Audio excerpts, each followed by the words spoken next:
Good afternoon, Los Angeles. Buenas tardes. You know, St. Peter exhorts us, always be prepared to give a reason for your hope. And I thought I'd share mine with you in a song. And please forgive me, obviously the acoustics are not great here, so here we go. Before I spoke a word, you were singing over me.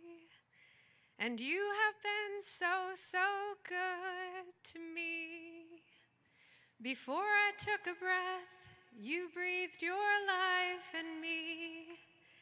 And you have been so, so kind to me. Oh, the overwhelming, never-ending, reckless love of God. You know, there was a moment in time when God said, not another day without you. I want you to be. And he breathed his life into you. He loved you and he willed you into existence. You were not an accident and nothing about you is a mistake. You were always wanted and that never changes. I love fingerprints because out of the millions and billions of people who have ever walked the face of this earth, no two have ever had the same set of fingerprints. And I'm thinking to myself, if God is going to take so much time to arrange and design the invisible circle pattern on the end of your finger to be totally unique to you, how much more time did he take with your heart, with the love in your heart? You have a love that is unique and it's distinct and it's yours and it's sacred. I want to tell you about Brenna. Brenna found herself pregnant. And the father of the baby was pressuring her to have the abortion, saying, come on, you have the freedom to choose. So why are you choosing to ruin my life instead? She became totally overwhelmed and fell terribly sick. She did not believe in God and had never cried out to a higher being, but one night, in total desperation, she did. God, help me. The very next day, an agency she had contacted reached out to our sisters. And my sisters went over to her apartment and took care of her. Brenna began to see her own dignity. She began to experience her own goodness for the first time. And she started allowing herself to love the baby within her. Her boyfriend tried to make her feel worthless. So in a moment of clarity, she stood up to him and she said, hey, you are a loser. I am a queen. And this baby is a gift. You know, sadly, with abortion, everyone loses. Abortion is a betrayal of the human heart, a betrayal of the human family. After abortion, there is a loss of self-respect, the loss of an opportunity to love, the loss of a little person who was meant to be. St. Augustine once said, hope has two beautiful daughters. Hope has two beautiful daughters, and their names are anger and courage. Anger at the way things are, and courage to see that they do not remain as they are. See, Brenna's righteous anger and courage allowed her to fight for her own dignity as a mother, and allowed her to fight for her little baby girl, who, might I add, is the joy of her family this day. You know, I was talking to another woman who shared her abortion experience with me, and she told me how Jesus had reached her. I'm going to call her Catherine. Catherine fell away from her Catholic faith in college and was dabbling in other religions and philosophies. She was searching for meaning and love. She fell for a man, and after suffering 2 abortions with him, broke off the relationship, realizing this is not love. An aching loneliness and a need for God began to increase in her heart. So one day, she was trying out meditation in an ashram, which is like this Eastern yoga place where you go to be quiet. And there, as she sat in silence, to her surprise, Jesus Christ came into her meditation.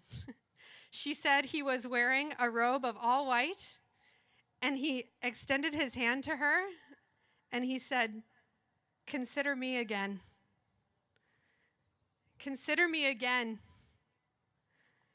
Catherine journeyed back to the Catholic Church, and she remembers her first confession after 30 years, sobbing. Mercy was healing her heart. Jesus found her and revealed his love for her, that it was particular and infinite, that his mercy is total and tender and without limits, and that he had chosen her, and he wanted her to choose him back. See, abortion lies to women. It promises to undo the past or to erase a pregnancy, but it conceals that it actually inflicts a new and lasting wound. It is a tool used to manipulate and coerce women. And the truth is, maternity is forever. Even one person can make a difference in letting women know that they are loved, supported, accompanied, that they're not alone and that they're capable. This story illustrates that. A woman was on her way into the abortion clinic to have her abortion, and she noticed another woman standing outside praying the rosary by herself. And she was ashamed and frustrated, and she looked away and went in and had the abortion. Well, 3 years later, she found herself pregnant again in similar difficult circumstances, and she thought to herself, I never want to have an abortion again, but I just don't know who would help me. And then she remembered there was a woman there that day. She was praying for me. I wonder if she'd be there. It was a Wednesday. So she went back to the abortion clinic that very next Wednesday. And who's standing outside by herself praying the rosary? The same woman. And she walked up to her and she said, hi, I don't know you and you don't know me, but I was here 3 years ago and I had the abortion. I'm pregnant again. Would you help me now? They brought her over to our convent and we walked with her through her pregnancy. You do not know the fruit of your prayers, your sacrifices, your living witness. Lives can change in an instant. Our Lady of Guadalupe walked into a culture that sacrificed its own children to false gods. She stepped into the mess with the message, I am your mother, and my son made the ultimate sacrifice for you. 9 million converted, and the bloodshed ended. Friends, we need Our Lady to come again into our hearts, into our homes. Give yourself to her.